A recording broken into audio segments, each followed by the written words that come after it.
ఎవరో నీ baby part 28. Suresh కళ్ళు నులుముకోవడం చూసి ఏమైందిరా కళ్ళు నులుముతున్నావు అంటాడు నితీష్.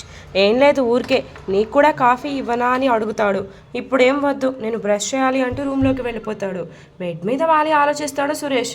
నేను చూసింది నిజం అంటే వీళ్ళిద్దరూ కలిసి కాఫీ తాగుతున్నారు. కానీ ఒక్క రోజులో ఇంత మార్పు ఎలా? నిన్నిద్దరూ కలిసి ఫంక్షన్కి వెళ్ళారుగా, అక్కడ కొంచెం టైం స్పెండ్ చేసేసరికి ఒకరి మీద ఒకరికి కొంచెం చనువు వచ్చి ఉంటుంది. నేను వీళ్ళ మధ్య ఉన్నంత వరకు తినడం, జాబ్కి వెళ్ళడం, నాతో రూమ్కి వచ్చి పడుకోవడం చేస్తాడు నితీష్. వీళ్ళిద్దరికీ ఫ్రీ స్పేస్ ఇస్తేనే కదా ఒకరి గురించి ఇంకొకరికి తెలిసేది, దగ్గర అయ్యేది. ఎస్, నేను అర్జెంట్గా ఇక్కడి నుంచి వెళ్ళిపోతే వీళ్ళిద్దరూ టైం స్పెండ్ చేస్తారు. ఒకరి గురించి ఒకరు తెలుసుకుని మంచి వైఫ్ అండ్ హస్బెండ్ అవుతారు. ఈరోజు ఎలా అయినా హాస్టల్ వెతుక్కోవాలి అనుకున్నాడు సురేష్. రే, డోర్ వేసుకుని ఏం చేస్తున్నావు, తలుపు తీ అంటూ డోర్ తడతాడు నితీష్. డోర్ తెరిచి నితీష్ను చూసి సిగ్గుపడతాడు. రే, ఏంట్రా సిగ్గు, ఫస్ట్ నైట్ రోజు పెళ్ళాం వచ్చినట్టు? అదేరా, ఇందాక నువ్వు నివ్యా. ఆహా, ఇద్దరు బాగానే క్లోజ్ అయ్యారు అంటాడు సురేష్. నీ బొందరా? నా బొందేంటి అన్నాడు సురేష్. ఇద్దరు చక్కగా కాఫీ తాగుతున్నారుగా. అబ్బో, దానికే దోహించుకున్నావా అన్నాడు నితీష్. అక్కడ నువ్వు అనుకున్నంతే ఏం జరగలేదు. నేను కాఫీ పెట్టుకొని తాగుతుంటే ఆమె వచ్చింది, తనకి ఇచ్చాను. కాఫీ తీసుకుని థ్యాంక్స్ అంటే థ్యాంక్స్ కాదండి, ఒక స్మైల్ చేయండి అన్నాను. అంతే, ఆమె నవ్వింది, నేను నవ్వాను. అంతేనా? నేను ఇంకా నైట్ మీ ఇద్దరూ కలిసి ఫంక్షన్కి వెళ్ళారుగా, అక్కడ బాగా క్లోజ్ అయ్యారేమో అనుకున్నా అన్నాడు సురేష్. అంత లేదు, అక్కడ నార్మల్గానే ఉన్నాము అంటాడు. అని నిట్టూరుస్తాడు సురేష్. ఏమైందిరా ఇప్పుడు అన్నాడు నితీష్. ఏమైందా, ఎన్ని ఊహించుకున్నానో మీ ఇద్దరు బాగా క్లోజ్ అయిపోయారేమో అని. సురేష్, నువ్వు అనుకున్నంత మా ఇద్దరి మధ్య ఏం లేదు, ఎక్కువ హోప్స్ పెట్టుకోకు అంటూ వాష్రూమ్లోకి వెళ్ళాడు. పెట్టుకోవద్దు అంటే ఎలారా, ఇలా ఎన్నాళ్ళు ఉంటారు, మూవ్ ఆన్ అవ్వాలిగా అనుకుంటాడు సురేష్ మనసులోనే. నితీష్ రాగానే సురేష్ కూడా ఫ్రెష్ అవుతాడు. ముగ్గురు కలిసి టిఫిన్స్ చేస్తారు. నిఖిల్ తన లంచ్ రెడీ చేసుకొని ఆఫీస్కి స్టార్ట్ అవుతూ, నివ్య గారు, నితీష్ తన లంచ్ రెడీ చేసుకొని ఆఫీస్కి స్టార్ట్ అవుతూ, నివ్య గారు రేపటి నుండి మీకు కూడా క్యారియర్ కట్నా అని అడుగుతాడు. వద్దు, నేను హోటల్లోనే తింటాను. మరి నైట్ అని అడిగాడు. నైట్ ఇంటి దగ్గరే తింటానులే. సరే నవ్య గారు, బాయ్ అని చెప్పి వెళ్ళిపోతాడు. ఏంటో అన్నీ రివర్స్ అవుతున్నాయి. ప్రెజెంట్ జనరేషన్లో భార్యాభర్తకి క్యారేజీ కట్టాలి, అలాంటిది మావాడు ఆమెకు కడతాను అంటున్నాడు అనుకున్నాడు సురేష్. బాయ్ బ్రో అని చెప్పి నివ్య కూడా హోటల్కి వెళ్ళిపోతుంది. మార్నింగ్ లేచేసరికి 11 అవుతుంది. కాజు టైం చూసి అక్కలే అంటూ తన భుజం మీద కొడుతుంది. ఏంటి కాజు అంది నిక్కీ. టైం 11 అయింది, ఏమనుకుంటారో అత్తయ్య గారు మావయ్య గారు. అబ్బా, వాళ్ళు ఏమనుకుంటారు, వాళ్ళకి తెలియదా నైట్ పార్టీకి వెళ్ళామని, విసిగించకుండా పడుకో అంటుంది. డోర్ నాక్ చేస్తున్న సౌండ్ వినిపిస్తుంటే కాజు డోర్ తెరుస్తుంది. నిఖిల్ని చూసి గుడ్ మార్నింగ్ బావగారు అంటుంది. గుడ్ మార్నింగ్ కాజు. గారు తీసి బావా అని పిలిచే అంటాడు. అలానే బావా అంది కాజు. ఏంటి డిస్టర్బ్ చేశానా నిద్రపోతుంటే అన్నాడు. అదేం లేదు బావా, నేను ఇప్పుడే లేచాను, అక్కని లేపుతుంటే నేను లేవను అనిందా అన్నాడు నిఖిల్. హహహ, అవును అంటూ నవ్వుతుంది కాజు. వీళ్ళ మాటలు అన్నీ వింటున్న నిక్కి, అబ్బో ఏం నవ్వుతుందో, బాగానే మాటలు కలుపుతున్నాడు నా చెలితో, తన వైపుకు తిప్పుకోవాలి అని బాగానే ట్రై చేస్తున్నాడు. కాజు, ఆఫీస్ క్వైల్స్ కోసం వచ్చాను, లేకపోతే డిస్టర్బ్ చేసేవాడిని కాదు అన్నాడు నిఖిల్. అయ్యో బావా, చెప్పానుగా నేను లేచాను ఆల్రెడీ. సరే, నేను ఆఫీస్కి వెళ్తున్నా, ఈరోజు ఎలాగో టైం అయిపోయింది కాబట్టి రేపటి నుండి మీ అక్కని కాలేజ్కి వెళ్ళమను అంటాడు. డ్రైవర్కి చెప్పాను, డైలీ తనే నిక్కిని కాలేజ్కి డ్రాప్ చేసి ఈవినింగ్ రిసీవ్ చేసుకుంటాడు అని చెప్పాడు నిఖిల్. నేను చెప్తాను బావా అంటుంది కాజు. సరే బాయ్, నేను ఆఫీస్కి వెళ్తున్నా, అక్కని లేపమంటారా, తనకి చెప్పి వెళ్తారా అంటుంది. ఏం అవసరం లేదు, అన్నీ వినిపిస్తున్నా నిద్రలో ఉన్నట్టు యాక్టింగ్ చేస్తుందిగా అంటూ వెళ్ళిపోతాడు నిఖిల్ మాటలకు దెబ్బకు లేచి కూర్చుంటుంది నిక్కి. అక్కోయ్, బావ నేను బాగానే అర్థం చేసుకున్నాడు.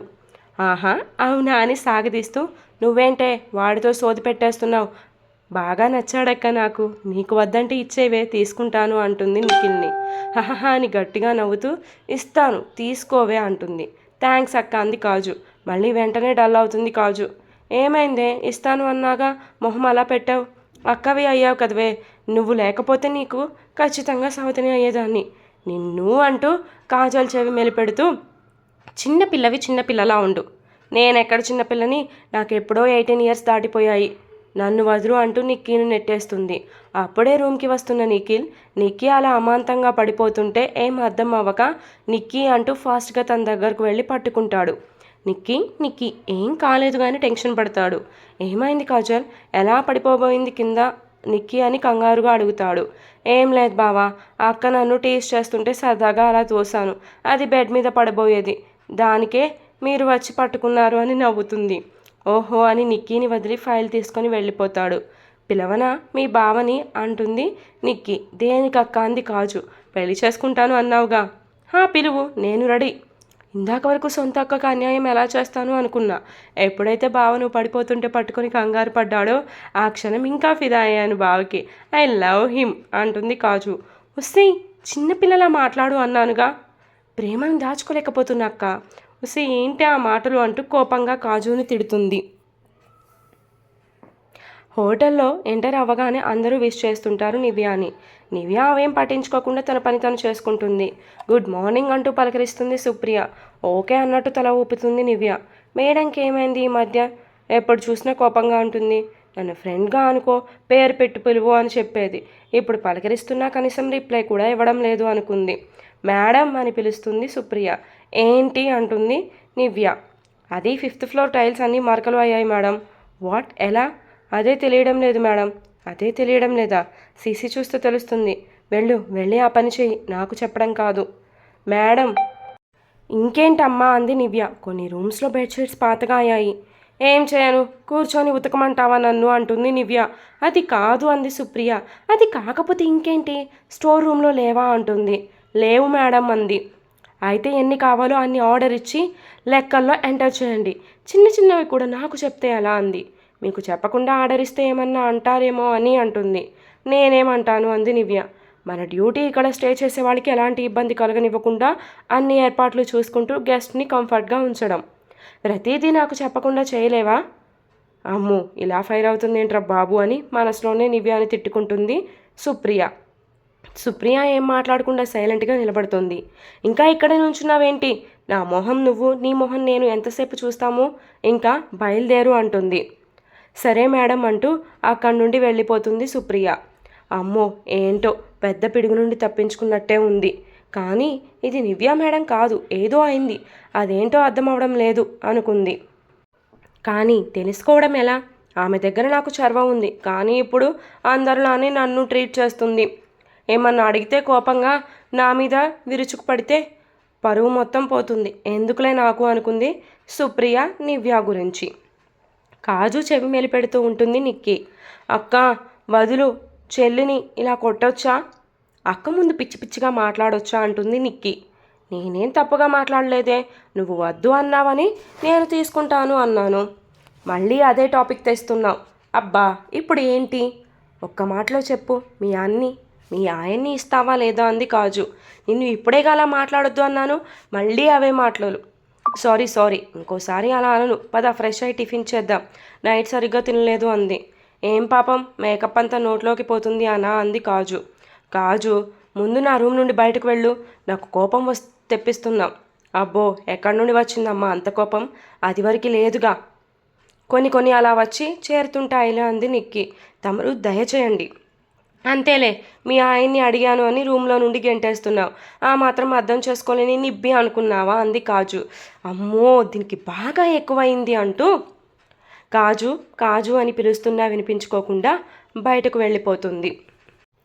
నిక్కీ ఫ్రెష్ అయ్యి బయటకు వెళ్తుంది. నిక్కీ మామ్ పద్మ ఇద్దరు హాల్లో కబుర్లు చెప్పుకుంటూ ఉంటారు. నిక్కీ వాళ్ళకి ఎదురుగా కూర్చొని గుడ్ మార్నింగ్ అత్తయ్య, గుడ్ మార్నింగ్ అమ్మ అని విష్ చేస్తుంది. ఇప్పుడు గుడ్ మార్నింగా, ఇంకో గంటలో ఆఫ్టర్నూన్ కూడా వస్తుంది అని కోపంగా అంటుంది నిక్కీ మామ్. వదిన గారు అలా అంటారేంటి? రాత్రి పార్టీకి వెళ్ళి అలసిపోయిందిగా, అందుకే లేట్గా లేచి ఉంటారు. నిక్కీ, నీకు ఎంత మంచి అత్తయ్య దొరికిందో అంటుంది నిక్కీ వాళ్ళ అమ్మ. నిక్కీ నవ్వుతుంది ఆ మాటకి.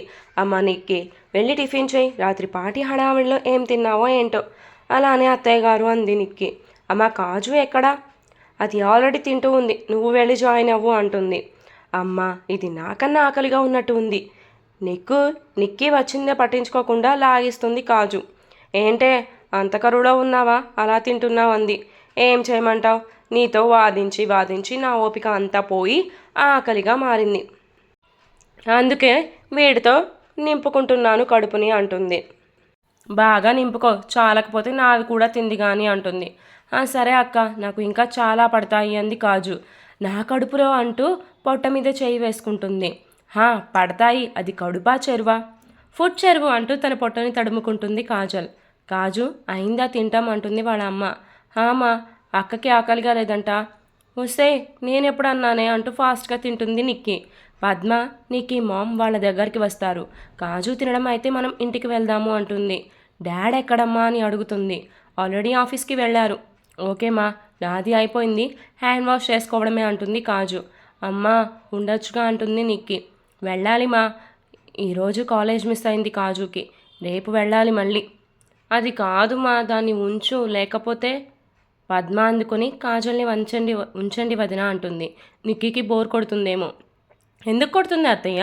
మహా అయితే ఈరోజు చిరాకుగా ఉంటుంది, రేపటి నుండి కాలేజ్కి వస్తుందిగా, అక్కడ కలుస్తుందిలే నన్ను అంటుంది కాజు వాళ్ళ అత్తయ్య గారితో. కాలేజ్కి వెళ్తున్నావా నిక్కీ? నిఖిల్ గారు ఒప్పుకున్నారా అని భయంగా అడుగుతుంది నిక్కీ మామ్. అమ్మా వెళ్ళమన్నారు అంటుంది. వెళ్ళనివ్వండి వదిన, ఇంటి దగ్గర ఉంటే తనకి టైంపాస్ అవ్వదుగా, అయినా స్టడీ కంప్లీట్ అవ్వకుండా ఎలా మధ్యలో వదిలేస్తాం, మా కోడలు స్టడీని కంప్లీట్ చేయనివ్వాలిగా అంటుంది. మీ ఇష్టం వదిన గారు, మీ అందరికీ ఓకే అయితే మేమేమంటామంది. కాజు నీ బ్యాగ్ తెచ్చుకో వెళ్దామంటుంది. అమ్మ అంటూ లోపలికి వెళ్తుంది. నిక్కీ వాళ్ళ అమ్మని పట్టుకొని ఏడుస్తుంది. నిక్కీ ఏడవకమ్మా, నేను నిఖిల్ గారితో మాట్లాడి నిన్ను ఇంటికి తీసుకువెళ్తాను అంది. సరే అమ్మా అని తల ఊపుతుంది. కాజుకి కూడా బాధగా ఉంటుంది నిక్కీని వదిలి వెళ్ళడానికి. నిక్కీ బాధని చూడలేక పోనీ కాజుని ఉంచండి అంటుంది పద్మ. అత్తయ్య గారు, ఎగ్జామ్స్ అయ్యాక ఇక్కడికే వస్తాను, అప్పుడు మీరు వెళ్ళమన్నా వెళ్ళను, అసలే ఇక్కడ నాకు చాలా ఇంపార్టెంట్ పని ఉంది అంటుంది కాజల్. అక్కకి బాగా తెలుసు అంటూ నిక్కీని చూసి కన్ను కొడుతుంది. ఇది మారదు అని తల కొట్టుకుంటుంది నిక్కీ కాజల్ని చూసి. నిఖిల్ ఆఫీస్కి వెళ్ళి డల్గా కూర్చుంటాడు. ఏ వర్క్ చేయాలి అనిపించదు, ఒకటే ఆలోచనలు. ఆ ఆలోచనల్లో బుర్ర పాడవుతుందేమో అన్నంతగా అతన్ని విడిచిపెట్టడం లేదు. నిక్కీ చేసే పనులకి నాకు చాలా కోపం వస్తుంది. ఇంకోవైపు నివ్య బాగా గుర్తొస్తుంది. ఆ అమ్మాయిని ఫేస్ చేసే ధైర్యం లేక ఆ రోజు హోటల్ నుండి వచ్చేసాను. మళ్ళీ ఎప్పుడైనా నిద్రపడితే నో అని గట్టిగా అరుస్తాడు నిఖిల్. చెక్ కోసం లోపలికి వచ్చిన ఈశ్వర్ నిఖిల్ అలా అరవడంతో భయపడిపోతాడు. ఏమైంది అంటూ కంగారుగా నిఖిల్ పక్కకు వెళ్తాడు ఈశ్వర్. ఏం లేదు ఈశ్వర్, నన్ను కొంచెం సేపు ప్రశాంతంగా ఉండనివ్వు. నిఖిల్, నువ్వు చాలా డిస్టర్బ్గా ఉన్నట్టున్నావు ఈ మధ్య. నైట్ పార్టీలో కూడా నిక్కీకి నీకు మధ్య లవ్ కనిపించడం లేదు. ఏం జరుగుతుంది అసలు అని అడుగుతాడు. మా ఇద్దరి మధ్యలో లవ్ ఉంటేనే కదా అసలు అన్నాడు నిఖిల్ పెద్దగా అరుస్తూ. నేను చేసిన పెద్ద తప్పు నిక్కీని పెళ్లి చేసుకోవడం అంటాడు. నిఖిల్ మాటలు ఈశ్వర్కి కోపాన్ని రప్పిస్తాయి. ఏం మాటలు నిఖిల్, నువ్వు ఇష్టపడే కదా పెళ్లి చేసుకున్నావు. పెళ్ళయి వారం రోజులు కూడా అవ్వలేదు, పెద్ద తప్పు చేశాను అంటున్నావు. అలా అనడం ఎంతవరకు కరెక్ట్?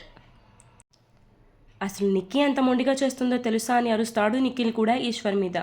అరవకు నిఖిల్, ఇది ఆఫీస్, మొండిగా చేస్తే సర్ది చెప్పుకోవాలి. చిన్న పిల్లతను, ఇంకా కాలేజ్ కూడా అవ్వలేదు. నువ్వు ఎలా చెప్తున్నావో తెలుసా? 10th క్లాస్ పరీక్ష కూడా రాయలేదు అన్నట్టు చెప్తున్నావు అన్నాడు నిఖిల్. ఇంకో 10 డేస్లో ఆమె ఎగ్జామ్స్ స్టార్ట్ అవుతాయి, స్టడీ కంప్లీట్ అవుతుంది. చిన్నపిల్ల అంత త్వరగా చదవదేమో. నిఖిల్, ఇప్పుడేం చేస్తా అంటావు అన్నాడు ఈశ్వర్. చేసుకున్నాక తప్పుతుందా అంటాడు. ఈశ్వర్ నవ్వుకుంటాడు. రేపిచ్చోడా, ఆ అమ్మాయి మీద కోపం ఉంది నీకు. ఆ కోపం ప్రేమని కప్పేస్తుంది. కొంచెం నీ కోపం చల్లార్చుకుంటే నీ లైఫ్ సెటిల్ అవుతుంది అనుకుంటాడు మనసులో. నిఖిల్, ఒక సజెషన్ ఇస్తాను, నచ్చితే ఫాలో అవ్వు అంటాడు. ఏంటది అన్నాడు ఈశ్వర్ని. నువ్వు నిక్కీ కొన్ని రోజులు దూరంగా ఉండండి, అప్పుడు నీ మనసులో ఏముందో తెలుస్తుంది అంటాడు. అని తల ఊపుతాడు నిఖిల్ కూడా. ఎస్, నిక్కీ దూరంగా ఉంటే ఆమె మీద ప్రేమ వచ్చి వదిలి ఉండలేవు అనుకుంటాడు మనసులో ఈశ్వర్. నేను వచ్చిన పనే మర్చిపోయాను, చెక్ మీద సైన్ కావాలి అన్నాడు. నిఖిల్ సైన్ చేసి ఇస్తాడు. ఎందుకో నిఖిల్కి ఆఫీస్లో ఉండాలి అనిపించక ఇంటికి వెళ్ళిపోతాడు. చెల్లి తల్లి వెళ్ళిపోయేసరికి మన నిక్కీ ఏడుపు మొహం పెట్టుకొని కూర్చుంటుంది. నిఖిల్ కారు దిగి లోపలికి వస్తాడో లేదో బావా అని అరుస్తూ నిఖిల్ని గట్టిగా చుట్టేస్తుంది ఒక అమ్మాయి. ఎవరిది ఈ అరుపు? నిఖిలా? ఆయన వచ్చారా అంటూ రూమ్ నుండి బయటకు వచ్చి చూస్తుంది. నిఖిల్ మీదకు దూకి గట్టిగా హక్ చేసుకుంటుంది ఆ అమ్మాయి. నిఖిల్ కూడా నవ్వుతూ చుట్టూ చెయ్యి వేస్తాడు. నిక్కీ ఎవరు ఆమె అని గుర్రుగా చూస్తూ ఉంటుంది. చూస్తుంటే వీళ్ళిద్దరి మధ్యలోకి ఏదో పోటీ వచ్చినట్టు అనిపిస్తుంది. ఇప్పుడు నిక్కీ పరిస్థితి ఏంటంటారు? మీరే గెస్ట్ చేసి చెప్పాలి. నిక్కీ పాపకి తోడు ఇంకొకళ్ళు వచ్చారు కదా, ఏమవుతుందో చూద్దాం. మన నివ్యా పాప ఎప్పుడు తీరేనో, నితీష్ని ఎప్పుడు ఒప్పుకుంటుందో. స్టోరీ అయితే కంటిన్యూస్ చాలా డేస్ అయింది కదా, ఐ థింక్ 4 or 3 days అయింది కదా. ఏం చేస్తాం, దానికి కారణాలు అన్నీ నేను నీతోనే అన్ని అప్డేట్ పార్ట్లో కూడా చెప్పాను. స్టోరీకి మించి ఇంకొక లైన్ కూడా ఎక్స్ట్రా నాకు మాట్లాడాలని లేదు. బికాస్ ఆఫ్ వ్యూషిప్ ఏమీ లేకుండా నాకు మూడ్ లేకుండానే నేను స్టోరీస్ అప్డేట్ ఇస్తున్నానంటే మీరు అర్థం చేసుకోండి. సో ఈ రేపటి నుంచి అయితే రెగ్యులర్గా ఇవ్వడానికి చూస్తాను ఈ 2 స్టోరీస్ కూడా. నీతో నేను నైట్ 11 అయినా సరే ఈరోజు అప్డేట్ ఇచ్చే పడుకుంటాను. సో మీరేం వరీ అవ్వకండి, ఆ స్టోరీ అప్డేట్ కూడా ఇస్తాను. And for more updates to follow me story continuous and please to subscribe my YouTube channel. Subscribe చేసుకుంటేనే కాదండి, సబ్స్క్రైబ్ చేసుకున్న తర్వాత నోటిఫికేషన్ వచ్చినప్పుడు చదవండి, లేకపోతే వినండి. అప్పుడు స్టోరీ వ్యూషిప్ పెరుగుతుంది, నాకు కూడా రాయాలని ఇంట్రెస్ట్ పెరుగుతుంది. Bye bye, love you all of you.